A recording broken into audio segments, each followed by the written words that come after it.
Winter does not behave like a normal season in Finland. It shapes everything. The land is covered with dense forests, frozen lakes, long stretches of snow, and darkness that lasts most of the day. Temperatures fall so low that metal becomes brittle, breath freezes instantly, and movement itself becomes painful. In such conditions, daily survival is already difficult. War makes it far harsher. Finland entered the 20th century as a country still forming its identity. For centuries, it had been ruled first by Sweden and then by the Russian Empire. In 1917, during the chaos of the Russian Revolution, Finland declared independence. The new nation was small in population and limited in resources, but strong in a sense of belonging to its land. Independence was immediately tested by a civil war in 1918, which left deep wounds and memories of division. Even so, the country gradually stabilized, built institutions, and tried to stay away from great power conflicts surrounding Europe. To the east lay the Soviet Union, a massive state led by Joseph Stalin. The city of Leningrad stood dangerously close to the Finnish border. Soviet leadership viewed the proximity of the Finnish frontier as a strategic threat, especially as tensions in Europe increased and Germany under Adolf Hitler grew more aggressive. Soviet planners wanted more distance between the Finnish border and Leningrad. They demanded territorial exchanges and bases from Finland. The Finnish government refused, fearing that accepting these demands would eventually lead to full loss of independence. Diplomacy failed. On the 30th of November 1939, Soviet forces crossed the border and bombs fell on Finnish cities. The conflict that became known as the Winter War.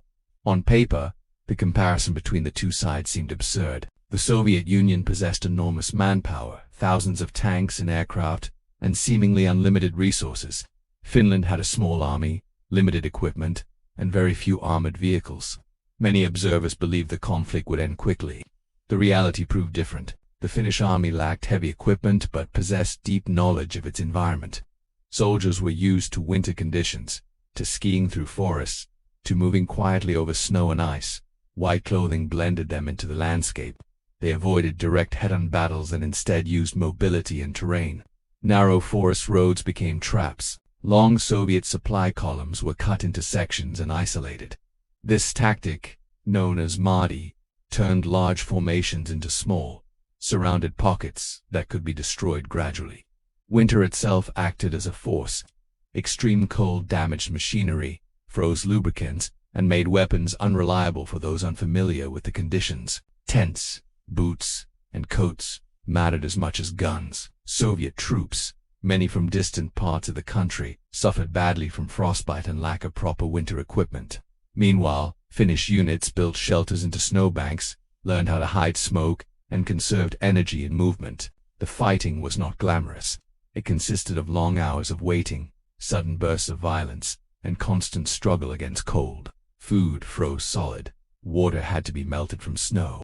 Letters from home were treasured objects.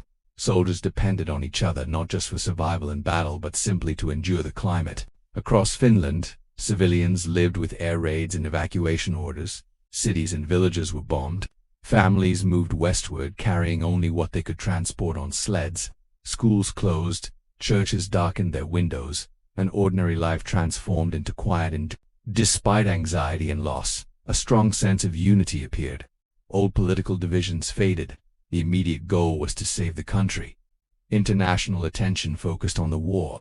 Newspapers described Finland as a small state resisting a giant neighbor. Aid arrived from several nations, and volunteers traveled north to join the struggle. However, the geographical distance, the severe winter, and the political situation in Europe limited how much assistance could actually reach Finnish forces in time. The burden of the fighting remained largely on Finland itself. The Soviet Union expected a straightforward campaign but encountered serious difficulties. Leadership problems resulting from earlier political purges created caution and confusion among officers. Orders were sometimes unrealistic. Units advanced along predictable routes, making them vulnerable to ambushes. Tanks moved without sufficient infantry support. Losses grew larger than anyone in Moscow had anticipated. Yet despite repeated setbacks, the Soviet Union possessed vast reserves. New units replaced destroyed ones. More tanks and artillery were brought forward. Gradually, tactics improved. Artillery bombardments increased in intensity. Pressure on Finnish defensive lines became relentless. While Finland used its advantages efficiently, it could not replace men and material at the same rate as its opponent. By the beginning phase of the war, it had become clear that Finland's struggle was not just a battle for land, but a struggle for continued existence as an independent state. Every skirmish, every frozen trench, every burned vehicle belonged to a larger question: whether a small nation surrounded by great powers could defend its sovereignty in one of the harshest winters of modern history. The war that began in November 1939 was not only a clash of armies, it was a clash of expectations. The Soviet Union expected a frightened small country to surrender immediately. Finland expected nothing except hardship and cold. Yet it stood firm because surrender would mean the end of independence only 20 years after gaining it. Life at the front was brutally simple. Cold dominated everything. Soldiers slept in holes dug into snow. Fire was dangerous because it revealed position, but without fire, frostbite crept quietly and stole fingers, ears, and sometimes life itself. Bread froze as hard as stone. Water had to be melted from snow. A rifle left outside could become useless if not carefully protected from ice. In such conditions, even surviving the night was a victory. Yet Finnish soldiers had one advantage that could not be measured in equipment lists. They were at home. They knew the forests, the lakes, the hidden paths between trees. They could move silently where others stumbled. They were used to skis, to darkness, to silence. Many had grown up hunting in exactly the same terrain in which they were now fighting. For them, winter was not an enemy. It was simply life. Across the lines, thousands of Soviet soldiers came from regions where winter existed, but nothing like this. Many had been told they were going to liberate oppressed Finnish workers. Instead, they found resistance everywhere and friendly villages nowhere. Snow swallowed vehicles, and trees hid unseen enemies. The confidence with which they had crossed the border slowly changed into confusion and fear. The difference between the two armies appeared clearly on narrow forest roads.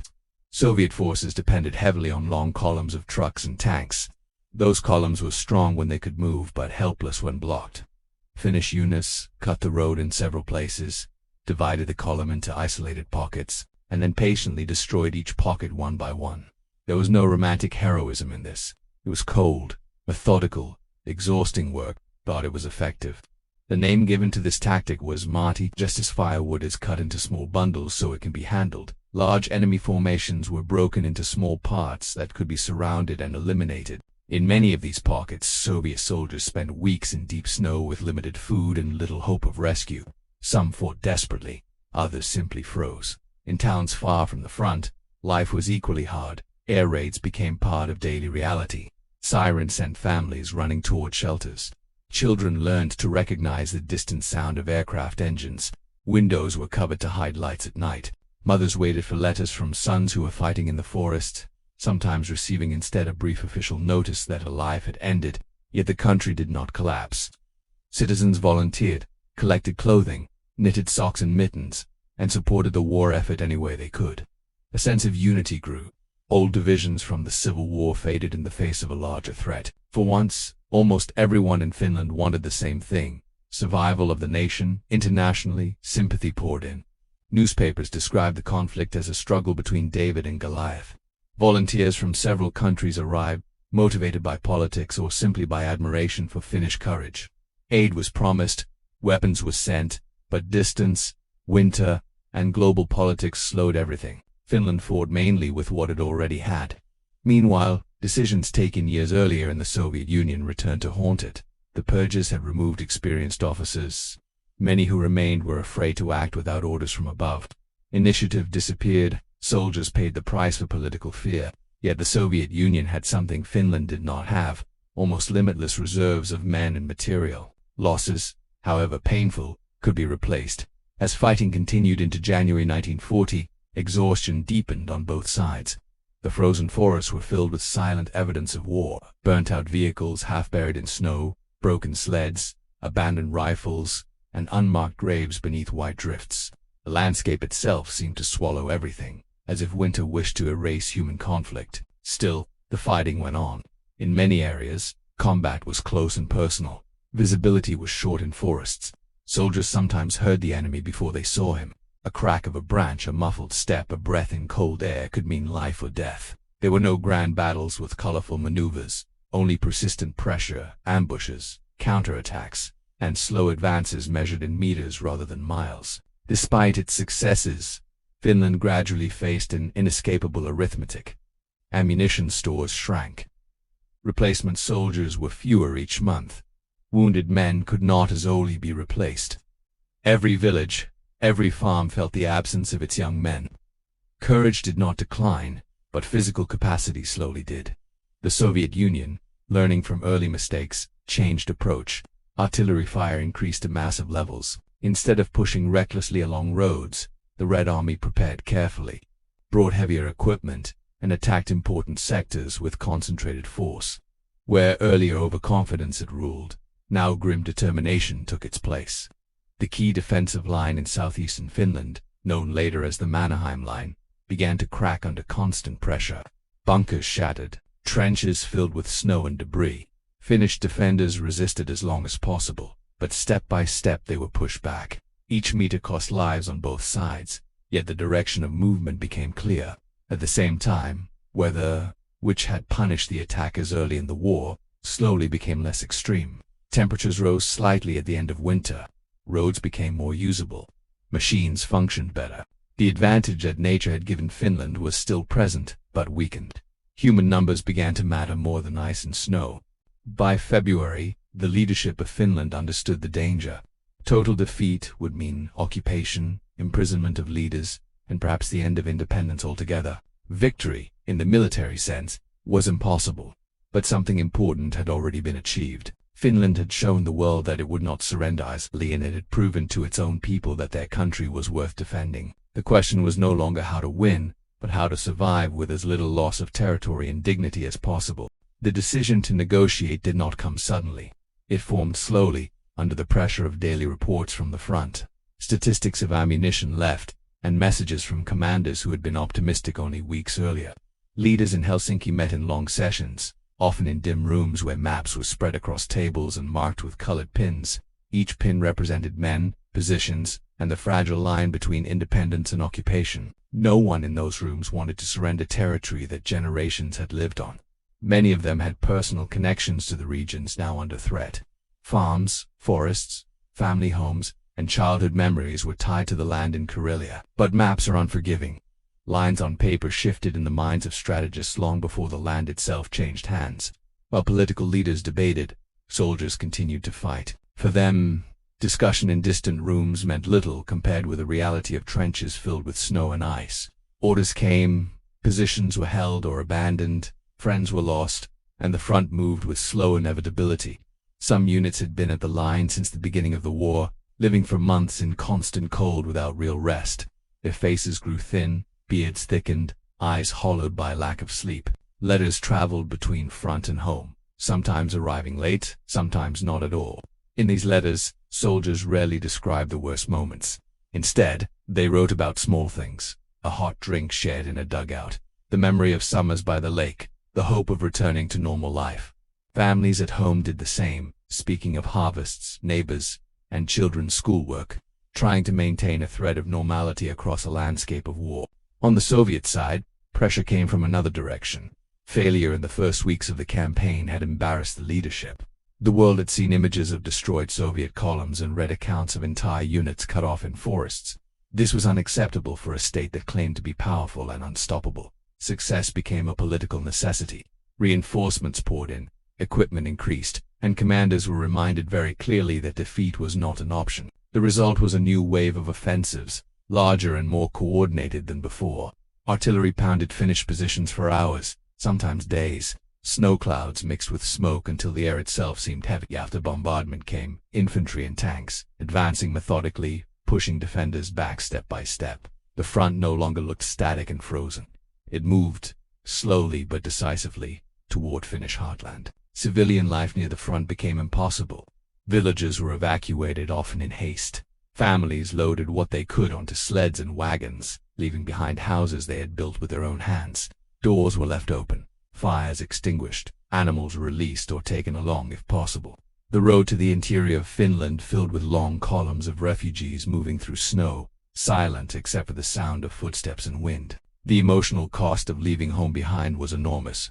Many knew they might never return. Churches, graveyards, and familiar landscapes disappeared behind them as they moved away from the advancing front, yet there was little choice. Staying meant being caught between two armies. In March 1940, Negotiations reached their conclusion. The terms were harsh. Finland would have to give up large areas of Karelia, including the city of Viipuri as well as other strategically important territories. The population in those areas would be relocated, military bases would be relinquished. There was bitterness, sadness, and anger, but also relief that complete occupation had been avoided. When the fighting finally ceased, silence did not bring joy. It brought realization. The land had changed. Borders had moved. Tens of thousands were dead or wounded. The new lines drawn on maps were permanent in a legal sense, but for many Finns they remained open wounds. Independence had been preserved, but at a high price.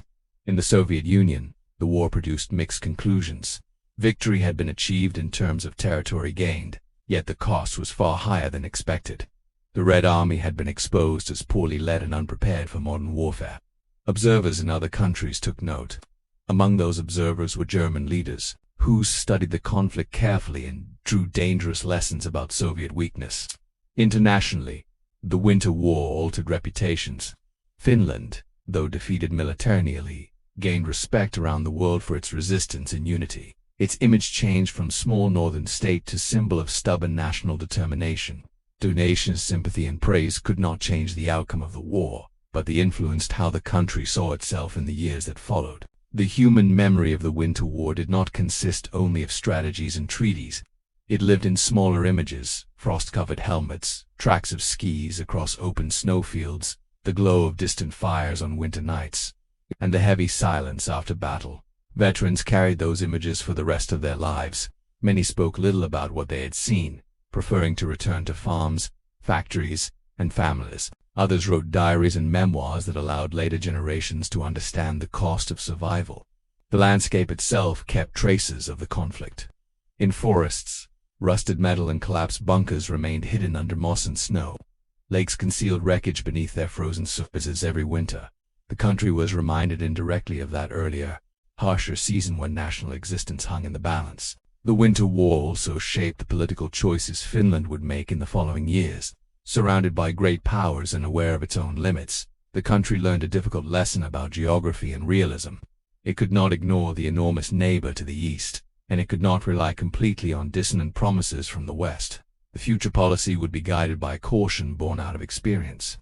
Yet, despite concessions and losses, one fact remained: Finland stayed independent. For a small nation facing one of the largest states in the world, in one of the coldest winters in modern military history, that outcome mattered more than any territory surrendered.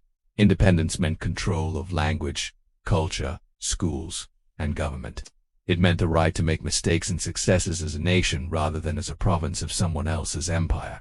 As time passed, historians analyzed numbers, strategies, and political motives, but ordinary people remembered the war in simpler terms: who left and did not return, who endured, and how the country came together when survival required unity.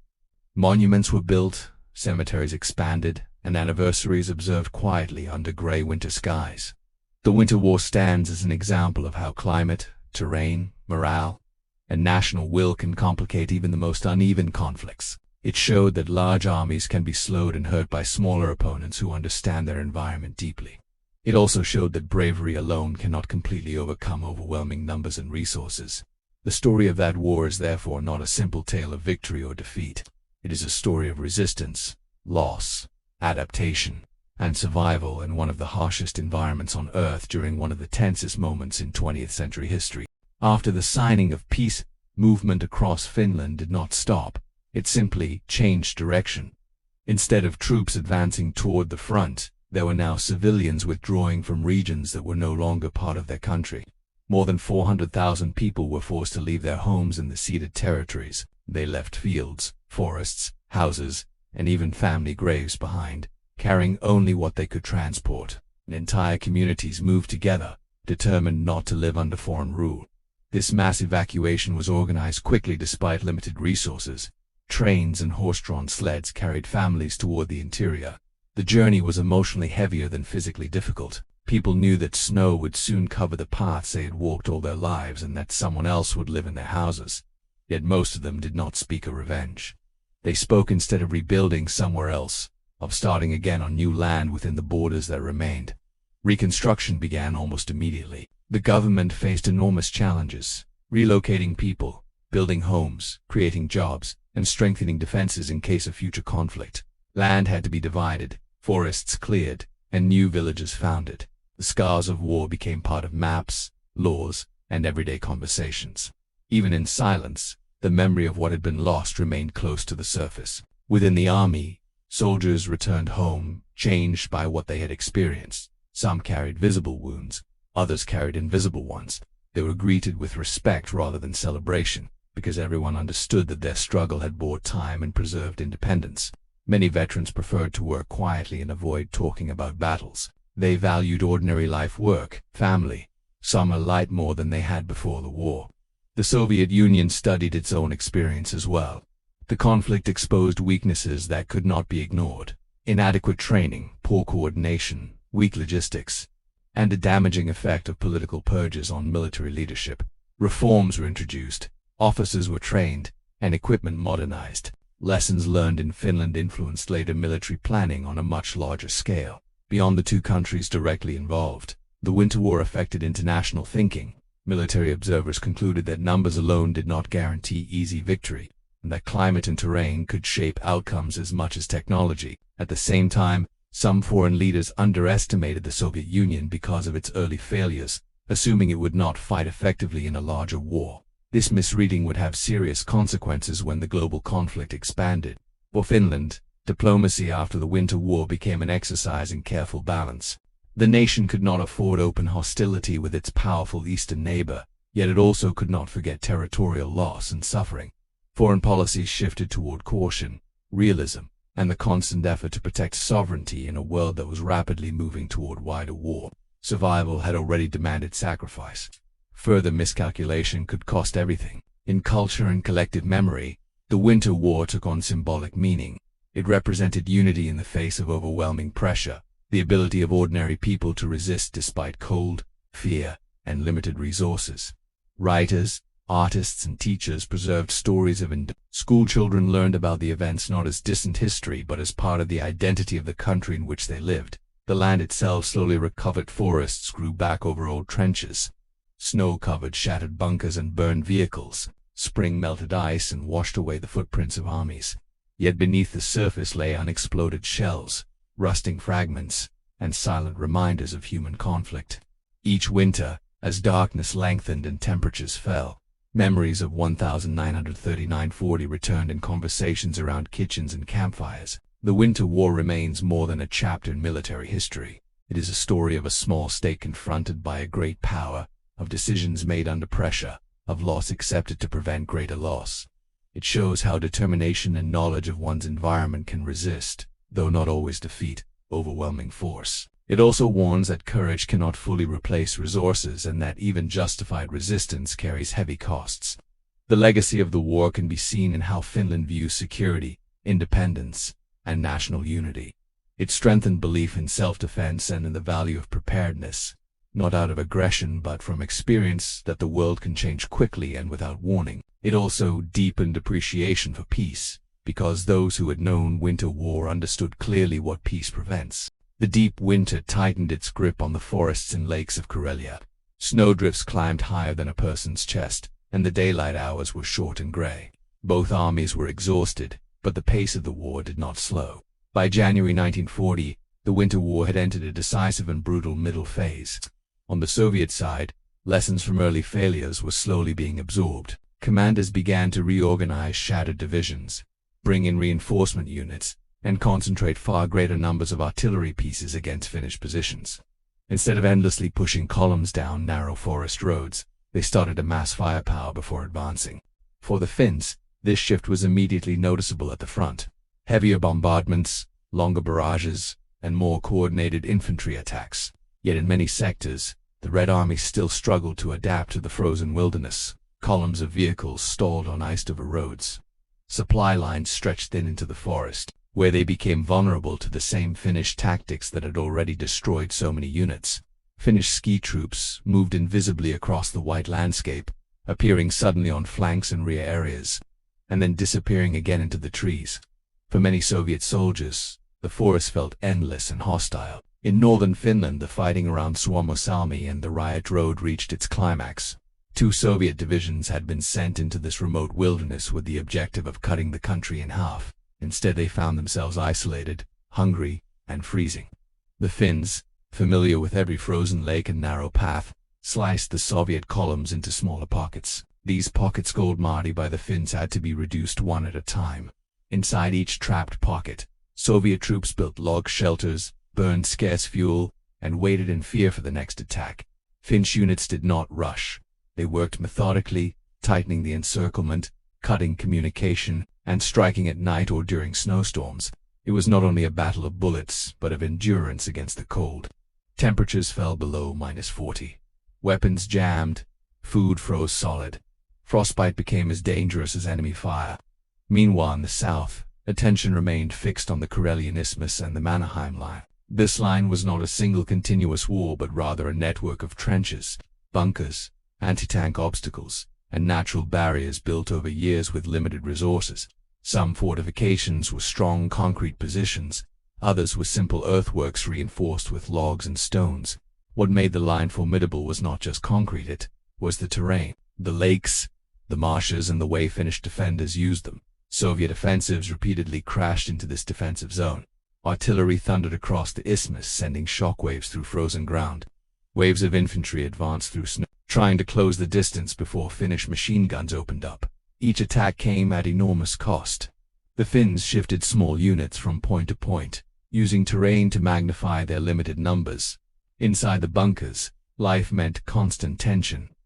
Soldiers lived in cramped spaces lit by lanterns, listening for the distant rumble of tanks or the whistle of incoming shells. Letters from home were read and reread. Coffee substitutes and thin rations were shared. Despite hardship, morale remained surprisingly strong, driven by a sense of defending their homeland and families. International reactions intensified during this phase. Newspapers around the world carried dramatic headlines about tiny Finland resisting a massive Soviet invasion. Volunteers from multiple countries made their way north, hoping to fight or at least help.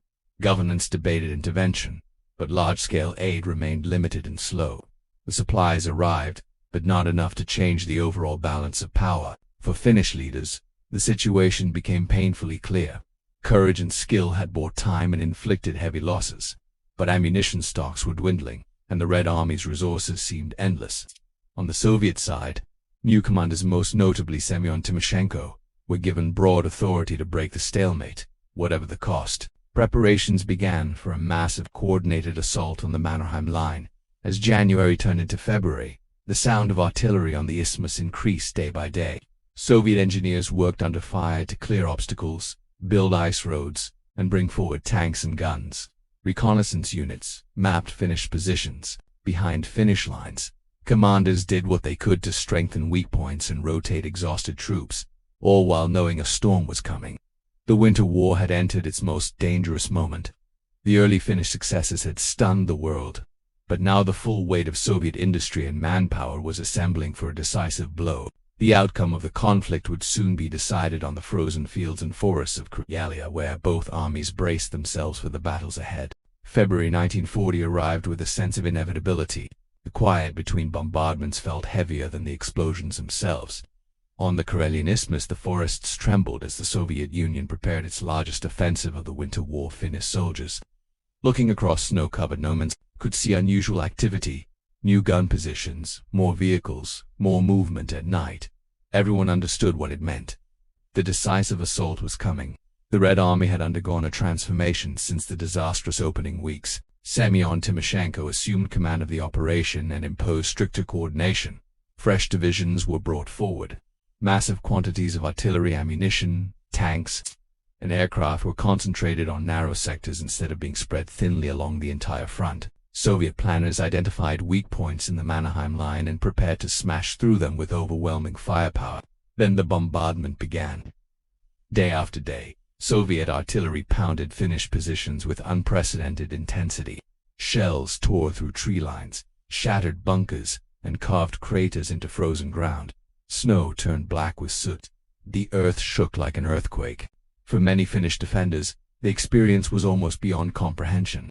There was nowhere to hide from the constant thunder. Communications trenches collapsed. Wire lines snapped, the air filled with smoke, splinters, and ice crystals. After the barrages, Soviet infantry and tanks advanced. Columns of T-26 and other light tanks rolled forward across the snow while infantry followed closely behind. Using the armor as moving cover, the Finns fought back with what they had: Molotov cocktails, satchel charges, anti-tank guns, and sheer determination. Individual soldiers ran dangerously close to the tanks, trying to disable them with firebombs or explosives. Many paid with their lives. Some bunkers held, others fell. When Soviet troops captured a strong point, fighting often continued at close quarters with grenades and submachine guns inside cramped smoke-filled chambers. The front was no longer a line but a series of islands, fortified positions surrounded by pressure from every side. Units became isolated and had to decide whether to hold to the last or fall back to secondary positions. In this phase, fatigue became almost as decisive as firepower. Finnish soldiers had been on the line for weeks with minimal rest. Cold injuries accumulated. Ammunition stocks were dwindling. Replacement troops were younger and less trained. Yet orders were clear: delay the Soviets' hold as long as possible. Buy time. Every day of resistance mattered. The Soviet army, too, paid a terrible price. Assault after assault left fields scattered with destroyed tanks and fallen soldiers. But unlike earlier in the war, the Red Army now replaced losses rapidly and continued pushing forward. Their artillery dominated the battlefield. Air power, previously limited by weather, increased as conditions improved. Bombers struck roads, supply depots, and towns behind the Finnish lines. Civilian life in Finland grew harsher. Cities like Vapori endured heavy bombardment. Families sheltered in basements, listening to distant gunfire and hoping for news of loved ones at the front. Evacuations from threatened regions took place in bitter cold, children wrapped in blankets. Sledges pulled over snow, long columns moving westward away from advancing Soviet forces. The war was no longer only in forests and trenches.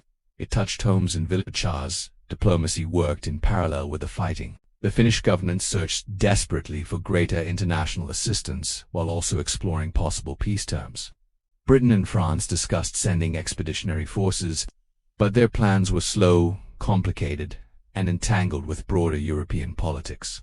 Meanwhile, Sweden and other neighbors provided limited material aid, but avoided direct military involvement. Time, however, favored the side with more resources, and that was the Soviet Union. On the front lines, one sector after another of the Mannerheim defenses came under enormous pressure. Key positions such as Suma and Lodz saw particularly intense combat. When Soviet breakthroughs occurred, Finnish commanders organized counterattacks to seal the gaps, often with small, tired units. Sometimes they succeeded. Sometimes the breach widened despite heroic resistance. By mid-February it was clear that the Mannerheim line was gradually being ground down, not destroyed in a single dramatic collapse, but worn away bunker by bunker, trench by trench. The Finns fell back to secondary and tertiary positions, still fighting, still inflicting casualties, but increasingly unable to stop the relentless advance. Through it all, winter remained a silent combatant. Snowstorms reduced visibility. Ice cracked under the weight of tanks. Frost covered fallen equipment and marked the landscape with a grim stillness after each battle. The contrast was stark. Nature, quiet and white, war loud and red. As February drew toward its end, Soviet forces finally achieved major breakthroughs that could not easily be reversed.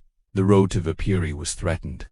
The Finnish High Command faced a stark reality: continue fighting at the risk of complete military collapse, or negotiate while there was still an army left to defend the nation's independence. The next phase of the Winter War would be defined not just by battle, but by decisions of survival, sacrifice, and statecraft choices that would shape Finland's future long after the snow of 1940 melted away. The final phase of the Winter War unfolded under a sky heavy with smoke and low winter clouds. By late February and early March 1940, the Red Army's offensive had gathered unstoppable momentum on the Karelian Isthmus. Finnish troops, worn thin by months of combat and cold, continued to fight with determination. But the strain showed everywhere: in depleted units, in shrinking ammunition supplies, and in the tired, frost-ridden faces of soldiers in the trenches. Soviet artillery dominated the battlefield. The enormous guns spoke almost without pause, their shells tearing apart forests that had once given Finland protection. Roads leading to the front were under constant bombardment. Trucks carrying food and ammunition drove at night without lights, trying to avoid observation, sometimes sliding off icy tracks into ditches filled with snow. Every delivery to the front line came at risk. The Finnish command, led by Marshal Mannerheim, understood the grim arithmetic. The army had fought brilliantly, beyond what many had thought possible, but it could not replace men and material at the same rate as the Soviet Union. Every new Soviet division seemed to be replaced by another.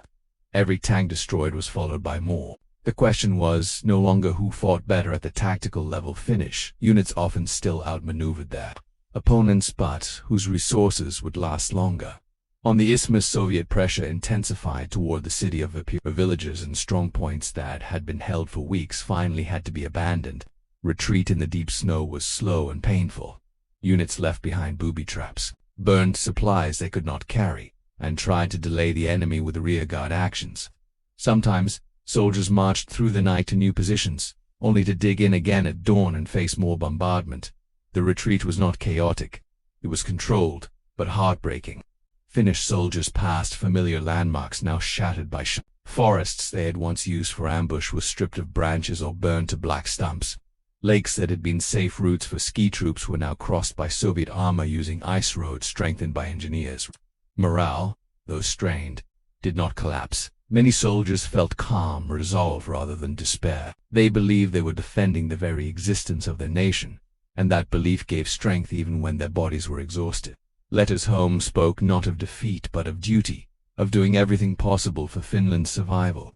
Meanwhile, diplomacy accelerated. Negotiations with the Soviet Union, previously tentative, grew urgent as the military situation deteriorated. Finnish leaders faced agonizing choices. They weighed territorial concessions against the possibility of total occupation. Every day of continued fighting risked the destruction of the army and the capture of key cities. Yet every concession meant the loss of homes, farms, and ancestral lands, especially in Karelia. Civilians in threatened areas felt the consequences first. Evacuation orders spread across the Karelian Isthmus and other border regions. Long convoys of sledges, carts, and trucks carried families westward through the snow. People took what they could: a few pieces of furniture, photographs, livestock, tools, whatever might help them rebuild somewhere else. Behind them, they left houses they might never see again. The human costs of territorial loss became painfully real. At the front, fighting continued right up to the edge of negotiation. Soviet troops pushed into the outskirts of Finnish defenses bent and reformed in new lines behind the city. Counterattacks slowed advances but could not reverse them. The distant thunder of guns echoed across frozen bays and shattered ruins, even as diplomats exchanged proposals and maps. Inside Finnish headquarters, Mannerheim and the government deliberated with heavy hearts. The army could still fight, but for how long? Officers reported ammunition shortages, worn-out artillery barrels, and units reduced to a fraction of their original strength. Reports from the front described men sleeping in short bursts between bombardments, waking to more orders, more digging, more holding. In early March, the decision was made. Finland would seek peace before its army collapsed entirely. The choice was not made out of weakness of will but out of cold calculation. Survival of the state required ending the war. Better to live as a wounded but independent nation than to risk total destruction. Even as news of impending peace began to spread, combat did not immediately stop. On both sides, shells continued to fall and attacks went on until the last possible moment. For soldiers in the trenches, the knowledge that the war might soon end brought a strange mixture of relief and sorrow. Relief that they might live. Sorrow for friends already lost and land soon to be surrendered. The Winter War, which had begun with shock and invasion, was now approaching its conclusion. Finland had resisted a superpower through bravery, strategy, and the harsh aid of winter itself. Yet the cost had been enormous, and the final terms would reshape maps and lives alike. The next part would bring the armistice, the terms of peace, and the lasting legacy of a short but unforgettable war fought in the deepest cold of winter. The last days of the Winter War were filled with tension, exhaustion, and the quiet realization that a chapter of history was about to close. On the front lines, the sound of artillery continued almost without pause. Men who had fought since December could hardly remember life without the constant echo of explosions across frozen lakes and forests. Yet behind this noise, Another kind of battle was reaching its climax: the diplomatic struggle for Finland's survival. Peace talks between Finland and the Soviet Union intensified in Moscow. Finnish delegates traveled there knowing exactly what was at stake. They carried with them not only military reports but the weight of a nation's hopes and fears. Maps were laid on tables, borders were redrawn in discussion. The Soviet leaders demanded large territorial concessions, particularly in Karelia and around the Karelian Isthmus. They wanted security for Leningrad and strategic depth for future conflicts. For Finland, these demands were painful. The areas requested were not empty spaces on a map. They were towns, villages, farms, forests, graves, and memories. Hundreds of thousands of people lived there. Ceding them meant uprooting lives and accepting the permanent loss of ancestral land.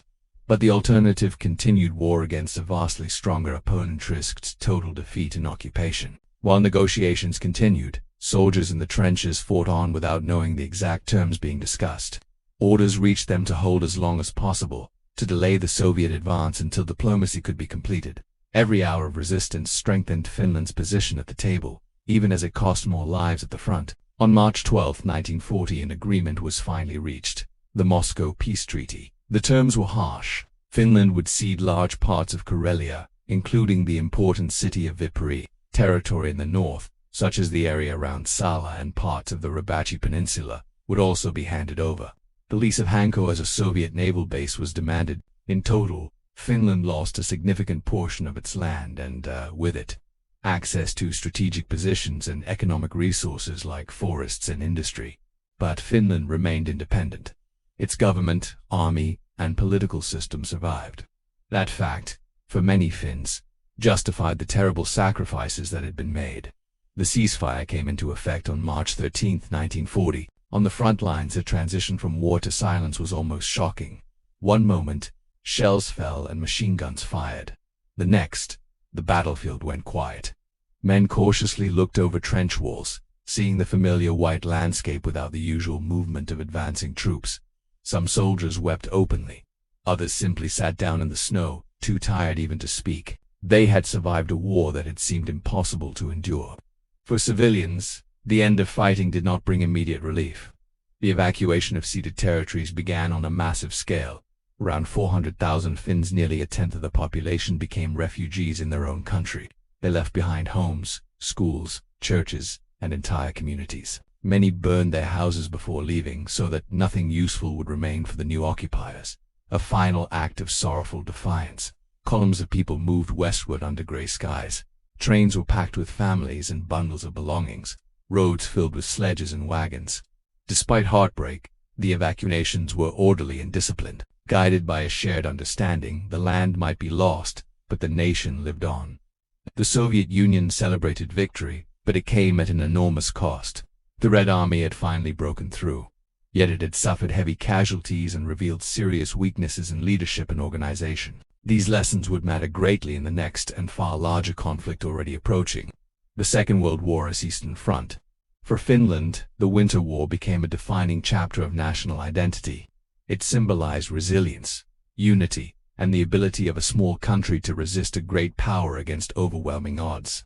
Names like Mannerheim, Suomussalmi, and the Mannerheim Line took on almost legendary meaning. Songs, diaries, and memoirs preserve the memory of men and women who endured the coldest winter of their lives in defense of their homeland. The international community also drew conclusions. Many had admired Finland's bravery but failed to provide decisive help. The League of Nations expelled the Soviet Union. What political consequences were limited. Observers across Europe watched the Winter War closely, learning lessons about modern warfare in Arctic conditions, about tanks and artillery, and about the role of morale and terrain. Yet behind strategies and politics were individual human stories. Young soldiers who never returned home, families who rebuilt new lives far from their original villages, veterans who carried memories of white forests, burning tanks, and silent nights under northern lights for the rest of their lives. The Winter War lasted only 105 days, but its impact stretched far beyond that short span of time. It reshaped borders, altered military thinking, and forged a spirit of determination within Finland that would endure through future trials. As the snow of 1940 slowly melted, scars remained on the land craters, shattered trees, burned villages, and in the hearts of those who had lived through the conflict. But so did something else. The knowledge that even in the deepest winter a small nation had stood its ground and survived. In the weeks following the Moscow Peace Treaty, Finland stood at a crossroads between grief and survival. The guns had fallen silent, but the consequences of the Winter War were only beginning to unfold. The landscape still bore the scars of battle-burned forests, wrecked villages, abandoned trenches, but the deeper wounds were in the lives of the people who now had to face an uncertain future. Across the newly drawn borders, Soviet troops moved into the territories ceded under the treaty. Towns that had once been Finnish now stood under new control. Signposts were changed, administrative systems replaced, and maps redrawn. Yet for the people who had lived there, nothing could erase their memories. Even empty houses, left behind in haste or burned before evacuation, seemed to hold the echoes of former lives. Inside Finland, one of the greatest resettlement efforts in the nation's history began. Nearly 400,000 displaced Karelians had to be housed, fed, and given land or work. Entire communities were transplanted from east to west. Fields were carved out of forests, new villages built, and churches reconstructed in unfamiliar places. The government struggled with limited resources, but the determination to care for the displaced population was strong. They were seen not as outsiders but as part of the national family. For many evacuees, the emotional burden was heavy. They carried keys to homes they would never reopen, documents from parishes that no longer belonged to Finland, and photographs of places now on the other side of the border. Conversations frequently returned to the same question: would they ever see Karelia again? No one knew the answer. The Finnish army, too, had to rebuild. Units that had suffered terrible losses were reorganized. Weapons were repaired, stockpiles replenished, and defensive plans revised. The Winter War had demonstrated both the strengths and vulnerabilities of Finland's defense. The soldiers who returned from the front brought with them hard-earned experience, knowledge of Arctic warfare, small unit tactics, and the reality of modern mechanized assault. Many would soon be called upon again. Internationally, the world absorbed the lessons of the conflict. Military observers had watched closely. They noted the power of massed artillery, the importance of morale, and the challenges of fighting in extreme cold. They also noted the purges that had weakened the Soviet officer corps, contributing to early failures. These observations influenced planning across Europe just as the wider war was spreading.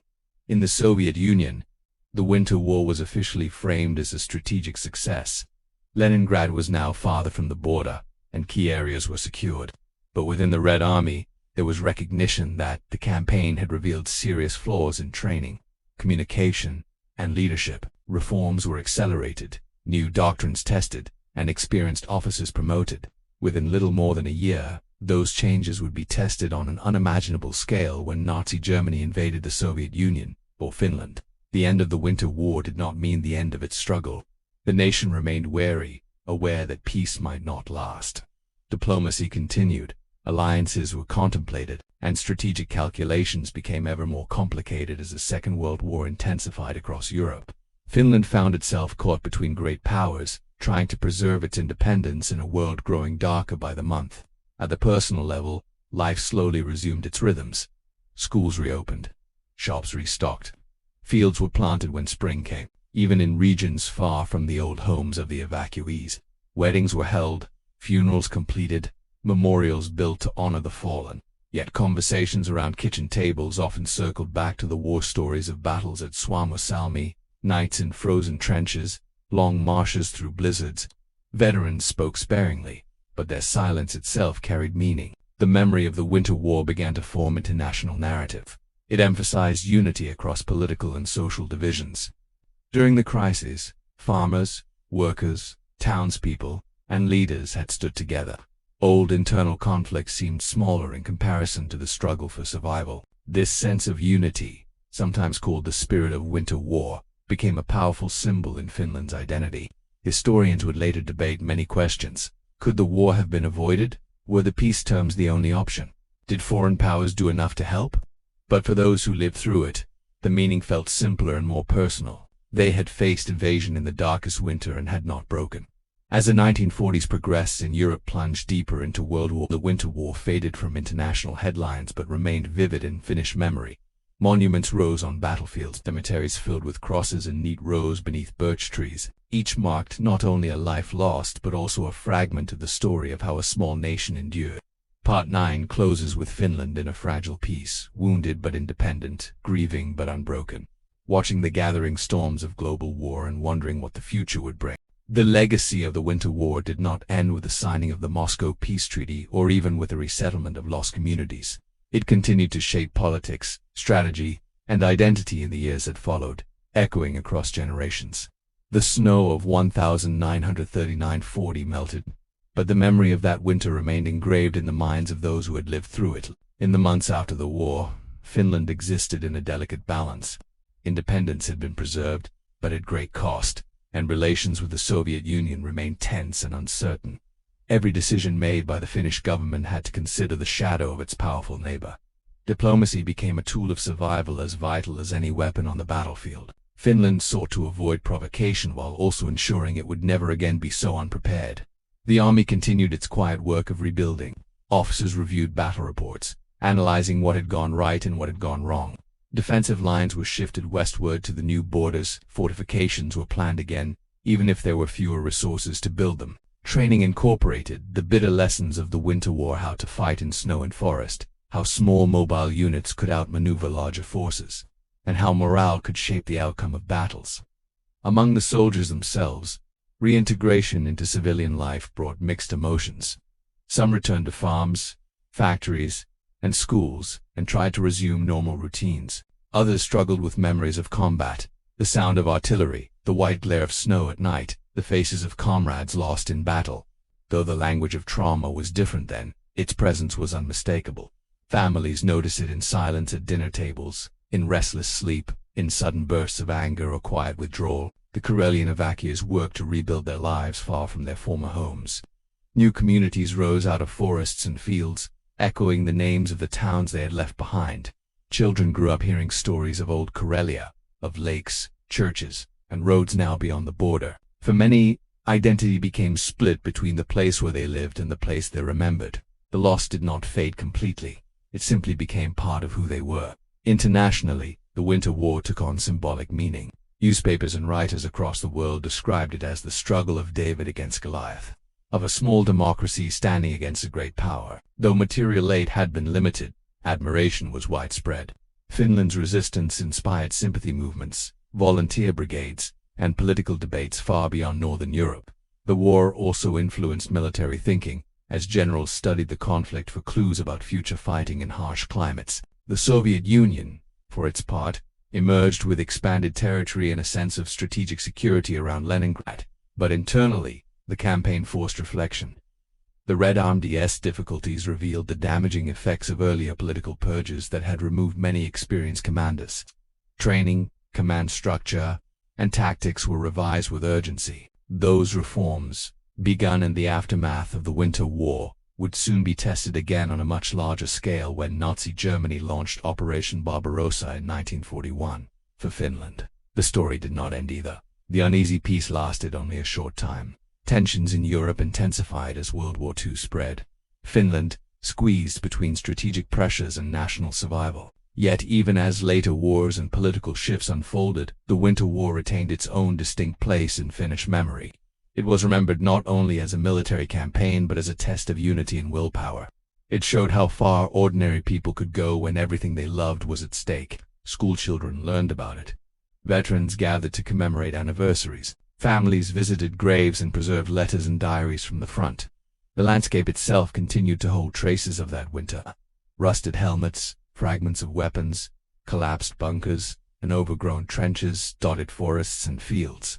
On quiet days, hikers could still find relics half-buried in moss and snow, reminders of the brief, intense struggle that once raged there. These physical remnants connected the present to the past in a way no book or speech fully could. The Winter War also reshaped ideas about national identity. It strengthened the belief that Finland's survival depended on cohesion and preparedness and the willingness to defend its sovereignty at any cost. It encouraged pragmatism in foreign policy, recognizing threats, avoiding illusions, and making difficult compromises when necessary. At the same time, it fostered pride, not in conquest, but in endurance. Ultimately, the story of the Winter War is not only a story of battles and treaties, of offensives and retreats. It is a human story, of soldiers shivering in dugouts, of families leaving homes with tears in their eyes, of leaders struggling with impossible decisions, and of a nation discovering the depths of its own resilience. It shows how history is written not just in grand strategies but in countless individual acts of courage and sacrifice. As the decades passed, survivors aged and began to fade from living memory, with lessons of that winter remained alive in archives, museums, literature, and collective consciousness.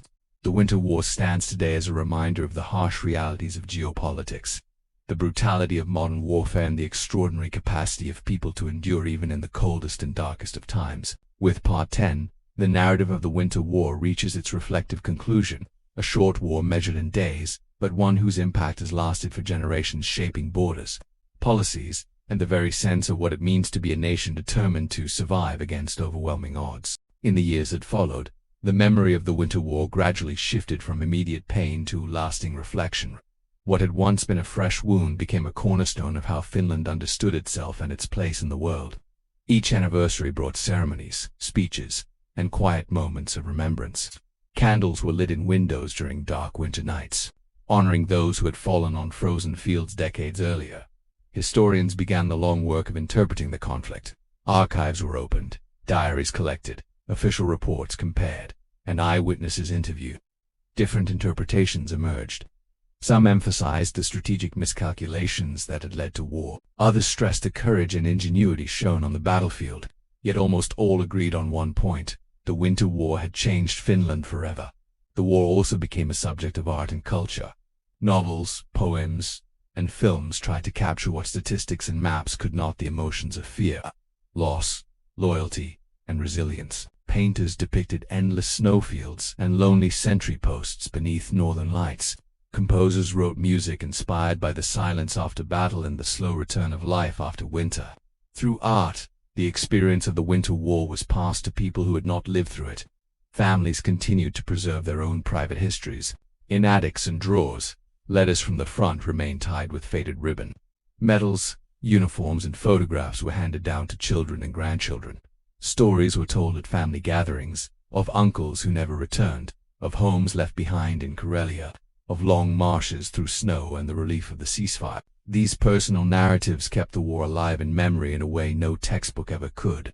At the same time, Finland rebuilt itself materially and socially. The country invested in education, industry, and infrastructure, determined to transform hardship into progress. The desire to prove that the sacrifices of the Winter War had not been in vain helped fuel national development. Democracy endured, and institutions strengthened. The lesson was clear: survival alone was not enough. The nation had to justify its survival by building a better future. Relations with the Soviet Union evolved in complex ways. Geography could not be changed, and coexistence with a large neighbor remained a fact of life. Over time, a cautious and pragmatic relationship developed, shaped by both realism and historical memory. Finland's foreign policy, careful, restrained, and highly aware of its limits, was deeply influenced by the experience of 1939. For the wider world, the Winter War eventually became part of the broader story of World War II, sometimes overshadowed by the vast battles that followed. Yet among military historians, that conflict retained special significance. It remained a case study in how environment, morale, and leadership can influence outcomes even when the balance of power is unequal. It showed how a small country could delay and damage a much larger invader, and how, in the end, sheer material superiority can still prevail. The veterans grew older, reunions became quieter, their ranks thinner each year. When they met, they did not always speak about heroism. Often they talked about cold feet, broken equipment, scarce food, and the friends they lost. They remembered simple moments: sharing a piece of bread, laughing by a small fire, or listening to the wind move through the trees after a battle. To them, the Winter War was not abstract, it was the faces and voices of those who had been there. Eventually a new generation arose that knew the Winter War only through stories, monuments, and lessons in school. For them, the war belonged to history rather than memory, yet its meaning still touched their lives in the shape of Finland's borders, in the caution of its diplomacy, and in the pride mingled with humility that shaped national character. The land also kept its quiet memorials. Forests grew back where artillery had once torn the earth. Lakes froze and thawed through many winters, reflecting skies that no longer glowed with fire. But beneath moss and roots lay fragments of metal, traces of trenches, and the unseen presence of those who had fallen. Nature covered the scars but did not erase the past. The Winter War ultimately stands as a story with no simple ending. It was at once a tragedy and a testament, a defeat in territory, yet a victory in survival. It demonstrated the limits of power and the strength of determination. It showed that even in deep cold and darkness, people can choose courage over surrender, endurance over despair. Part 11 reflects on that enduring legacy, how a brief, brutal conflict continued to live in culture, politics, and memory long after the shooting stopped. The Winter War became more than an episode in history. It became a reminder of what a nation is willing to endure to remain itself, and of how the echoes of one winter can resonate through generations. By late January 1940, the frozen forests of Karelia were filled with the scars of weeks of relentless struggle. The temperatures still plunged far below freezing, but the rhythm of the war had changed.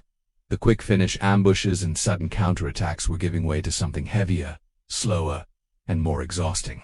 Both armies were now deeply entrenched, and the cost of every kilometer was rising. Along the Karelian Isthmus, the Red Army reorganized. New commanders were appointed, supply lines were reinforced, and artillery was massed on an unprecedented scale. Soviet planners studied the failures of December and resolved that the next assault would not rely on reckless charges through forests, but on overwhelming firepower and constant pressure. Thousands of guns were moved forward. Shells were stockpiled in snow-covered dumps. Behind the front, fresh divisions continued to arrive, bringing with them not only men but also tanks, engineers, and bridging equipment. Inside Finland, the government and high command watched these preparations with growing concern. Reports from the front described massive troop concentrations and continuous artillery registration fire. The soldiers along the Mannerheim line could feel it in the air. The quiet before bombardment had a particular quality, tense, brittle, full of anticipation. Many of them had been in the trenches since December. Their white camouflage suits were frayed, their boots worn thin, and their faces hollow from hunger and lack of sleep. Yet morale remained stubborn. They believed they were defending not just territory but their entire future as a nation. As February began, the Soviet offensive opened in full force. Artillery roared across the isthmus in a thunder that seemed to shake the frozen ground itself. Shell after shell crashed into Finnish positions. Dugouts collapsed. Tree trunks shattered into splinters. Snow clouds mixed with black smoke until the landscape lost all shape and color. For hours at a time, communication lines were cut and units were isolated. Some Finnish positions were wiped out entirely. Others held on through sheer determination, emerging from the bombardment stunned but still fighting. When the barrage lifted, Soviet infantry and tanks moved forward in dense formations. This time they advanced with closer coordination, keeping their armor supported by foot soldiers and engineers. The Finns responded with everything they had. Anti-tank crews waited until the last possible moment to fire. Small groups of riflemen maneuvered between shattered boulders and broken trees, striking from flanks and then disappearing again. In village after village, log bunker after log bunker, close-quarters battles flared in the ruined snowfields of the isthmus. The cost to Finland, however, was rising to unbearable levels. Ammunition was scarce, replacements were few, and many units were reduced to a fraction of their original strength. Medics worked in icy shelters, tending to the wounded with numb fingers, melting snow for water over small stoves. Letters from home told of cities under bombardment, of families evacuated, of shortages worsening with each passing week. Yet most soldiers refused to leave the line, even when wounded. To them, withdrawal meant opening the path to the heartland. Meanwhile, diplomacy continued in parallel with the fighting. Finnish negotiators sought help from Western powers, hoping for meaningful military aid or direct intervention. Promises were made, debated, delayed. International volunteers arrived, but large-scale assistance remained uncertain and slow. In Helsinki, the government confronted a painful reality. However skillfully the Finnish army fought, the Soviet Union could replace its losses, while Finland could not. On the Soviet side, propaganda celebrated the renewed advance as proof of resilience and industrial might. Yet the reality was grim even for the attackers. The Red Army had suffered enormous casualties in the earlier stages of the war, and the February offensive exacted a further price. Units advancing across open snowfields under Finnish fire paid dearly for every foothold. Tanks burned, frozen bodies lay scattered across the white ground, and medical services were stretched far beyond capacity. Still, the offensive did not stop. Orders were clear: the Mannerheim Line had to be broken. By mid-February, the heaviest fighting centered around key fortified sectors of the isthmus, strongpoints that had become famous among the soldiers. Bunkers, ridges, road junctions changed hands more than once. Finnish commanders attempted counterattacks whenever possible, but dwindling reserves made each one harder than the last. The once continuous defensive line became a patchwork of positions held at great cost, with gaps that had to be filled by hastily formed units. Winter itself, once an ally of the Finns, had turned neutral. The Soviets had learned to operate in the cold. Their clothing improved, supply routes were better maintained, and vast numbers allowed them to rotate units more frequently. The Finns, in contrast, had no such luxury. Many frontline soldiers had been exposed to the elements for months, and exhaustion seeped into every movement and every decision. Still, Finland did not collapse. Week after week, the defenders delayed, resisted, and countered where they could. The world watched a small nation hold off a superpower, and sympathy grew even in distant countries. But sympathy alone could not stop artillery shells or feed hungry soldiers. By the end of February, the strategic balance was clear.